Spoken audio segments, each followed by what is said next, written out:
Marlène et Jean-Claude te présentent pour 2026 la série qui s'intitule « Voici, il vient ». Merci pour ta fidélité et que l'Éternel continue de t'éclairer tandis que tu découvres la vérité. Merci de porter attention aux Écritures. Aujourd'hui, nous verrons 100, C-E-N-T, brebis. La référence se trouve au livre de Luc, chapitre 15, les versets 3 à 7. Luc, chapitre 15, versets 3 à 7. Avant de l'aborder, recherchons la présence du Saint-Esprit. Notre Seigneur et notre Dieu, grande est notre joie. Merci pour la parole. Merci pour la grâce. Merci de nous interpeller. Merci de nous fortifier. Cet esprit, donne-nous les sentiments qui étaient en Jésus de Nazareth, afin que nous puissions te représenter dignement, nous t'en prions, au nom de Jésus et pour ta gloire éternelle. Amen. Je t'ai raconté précédemment comment cette communauté s'est mobilisée pour une personne qui s'est absentée un jour. Un jour. Mais il existe de nombreuses communautés où des personnes disparaissent depuis 1 mois, 2 mois, et on ne sait même pas ce qu'elles deviennent. À cet effet, je voudrais te dire, si tu es dans une telle communauté, que vous êtes en danger. Vous êtes en grand danger. Parce que cela s'appelle quoi? Non-assistance à personne en danger. Dès qu'une personne s'éloigne du troupeau, que devez-vous faire? Alors, dans certaines communautés, on organise quelque chose qui s'appelle « à la recherche de la brebis perdue ». Tu parles. Ça aide beaucoup de personnes, ça soulage lorsque la brebis s'est perdue. J'ai reçu un jour un TikTok que j'ai beaucoup apprécié. Je te raconte. C'est un garçon qui buvait, invétéré, et rien à faire, il ne laissait pas tomber la boisson. Quelqu'un a eu une idée lumineuse.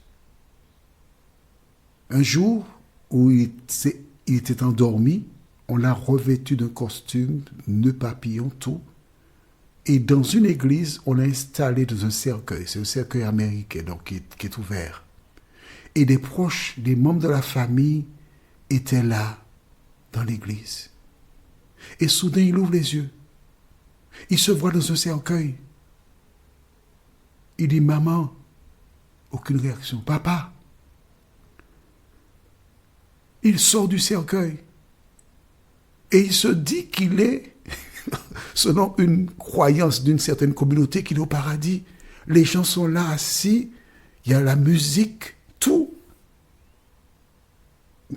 On n'entend pas, on ne le voit pas.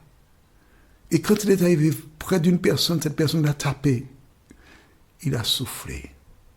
À travers cette mise en scène, on cherchait à l'interpeller pour lui dire, si tu continues, tu vas mourir. J'ai apprécié ce TikTok. Ingénieux.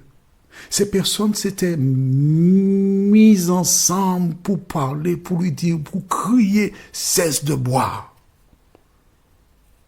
C'est ce que Jésus attend de nous. Prenons la Bible au livre de Luc chapitre 15 et nous lirons à partir du verset 3. Et en chemin, je vais m'arrêter pour faire des commentaires. C'est bon? Allons-y. Alors, pour bien comprendre, lisons à partir du verset 1 et 2. Tous les publicains et les gens de mauvaise vie s'approchaient de Jésus pour l'entendre. Et les pharisiens et les scribes murmuraient, disant, cet homme accueille des gens de mauvaise vie et mange avec eux. Ils critiquaient Jésus parce qu'il était près de celles et ceux qui étaient dans les ténèbres. Donc, n'aie pas peur de ce que des gens diront de toi. Lisons maintenant verset 3. Mais il leur dit cette parabole. Quel homme d'entre vous, s'il a 100 brebis et qu'il en perde une, ne laisse les 99 dans le désert pour aller après celle qui est perdue, jusqu'à ce qu'il la trouve. Mon ami, écoute-moi bien. Si tu es dans une communauté et un membre s'égare, ce n'est pas le berger qui a perdu la brebis, hein. C'est la brebis qui, elle a vu de l'herbe verte, elle mangeait, elle s'est éloignée du troupeau sans s'en rendre compte. Le berger ramène le troupeau au bercail. Et ce qui est intéressant, la question que je te pose, comment sait-il qu'il manque une brebis? Probablement, il s'est tenu à l'entrée, il a commencé à compter. Vérifier que toutes les brebis soient là. Et soudain, il voit qu'il n'y a que 99, il manque une brebis. A-t-il été distrait? Il entre dans l'enclos, ferme la porte, et il commence à compter à nouveau. Et il a la confirmation, il manque une brebis. J'ai eu l'occasion d'avoir des brebis, il y a longtemps. C'était des brebis que mon père avait confiées à un homme, et il y a une qui faisait 4 petits. C'était magnifique. C'était beau de voir les 4 petits qui sont nés, je jouais avec eux, c'était bien. Je ne sais pas s'il avait des brebis qui faisaient 4 ou 3, qu'importe. Mais une brebis manque au troupeau. Elle s'est égarée. Or, en Palestine, il n'y a pas beaucoup d'herbes. Et j'ai eu l'occasion d'aller en Turquie, au Maroc, Tunisie, et j'ai été frappé de voir le berger qui est là-bas tout seul. Il fait chaud. Que mangent les moutons, je ne sais pas. Donc après une journée harassante, l'homme ramène les brebis et il voit qu'il manque une brebis. Mais les brebis qui sont là feront d'autres brebis. Tant pis pour celles qui s'est égarées, c'est son problème. Non! Jésus indique qu'il laisse les brebis en sécurité. Et que fait-il? Il part à la recherche de celle qui est perdue et il ne revient pas avant de l'avoir retrouvée. Est-ce que c'est clair ça pour toi? Oui ou non? Attention, il existe des personnes qui se trouvent dans des communautés. Exemple, une personne qui écoute l'un des audios que je fais là, et elle voit que c'est écrit « Fuyez les idoles ». Or, dans sa communauté, il y a beaucoup d'idoles. Qu'est-ce qu'elle décide? Elle décide de laisser cette communauté pour se joindre à une autre où il n'y a pas d'idole. Là, tu peux aller chercher la personne, tu peux la supplier de revenir, elle risque de ne pas revenir. Pourquoi? Elle va te dire non, parce que c'est écrit dans la Bible, fuyez les idoles, ça se trouve dans 1 Jean chapitre 5, à la fin de la Bible, verset 21. Écris ça dans le cahier, c'est une parenthèse, d'accord? 1 Jean chapitre 5, verset 21. 1 Jean chapitre 5, 1 Jean se trouve vers la fin de la Bible, tu as Apocalypse, devant il y a Jude, et devant il y a 3 Jean, 2 Jean, puis 1 Jean. Fuyez les idoles. Donc la personne qui a vu ça, qui a lu, dont le Saint-Esprit lui a dit, ma chère, mon cher, tu vois, il y a des idoles là, Dieu n'est pas là, va-t'en. Celle qui est partie, elle est partie. Elle ne pourra pas revenir. Mais celle qui est quelque part où elle est en phase avec l'enseignement, qui est en phase avec la Bible, qui à un moment donné a été distraite parce qu'elle a rencontré un homme qui ne partage pas sa foi, il lui a promis monts et merveilles, et donc elle devait choisir entre la vérité et l'homme, elle a choisi l'homme. Tu ne peux pas la laisser.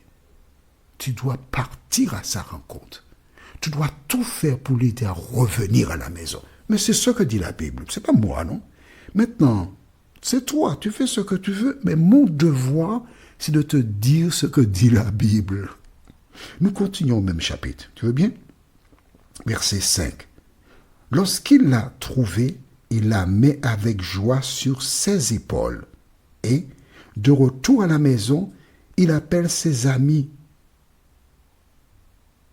et ses voisins et leur dit, « Réjouissez-vous avec moi, car j'ai trouvé ma brebis qui était perdue. » De même, verset 7, « Je vous le dis, il y aura plus de joie dans le ciel pour un seul pécheur qui se repent que pour 99 justes qui n'ont pas besoin de repentance. » Amen. Amen. Lorsqu'il trouve la brebis, il la prend. Il la met sur ses épaules. Il ne lui fait pas de reproche. Imbécile, à cause de toi, j'ai perdu mon temps. J'aurais déjà dû être dans mon lit en train de dormir. Depuis un jour, je te cherche. Les autres brebis sont dans l'enclos. Ils ont fait à cause de... Non, il n'y a pas de reproche, non. Il prend la brebis, la caresse. Il la met sur ses deux épaules et il la ramène à la maison. Dis-moi, est-ce que tu agis ainsi à l'endroit d'une personne qui a fauté ou encore qui est tombée? Si ce n'est pas le cas, tu es en danger. Quand un membre de ta famille s'est éloigné et en difficulté, tu as le devoir, je parle de famille, d'accord? Papa, maman, enfant, qui est en difficulté. Tu as le devoir d'aller à la recherche de cet enfant et de l'aider à revenir à la maison. Tu ne peux pas laisser quelqu'un qui a été trompé par le diable partir loin de Dieu.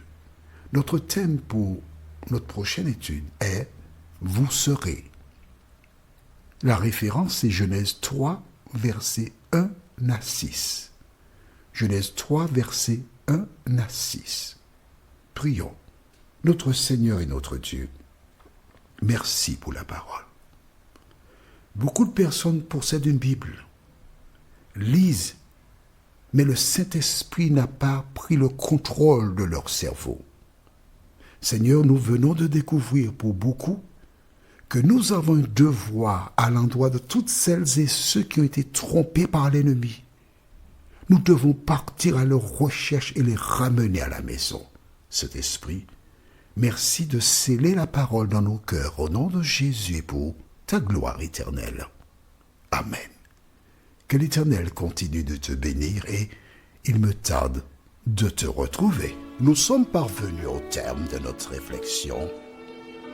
Si d'aventure tu as une question, il te suffit d'envoyer un message par le biais de WhatsApp au numéro suivant, plus 596 696 88 93 93.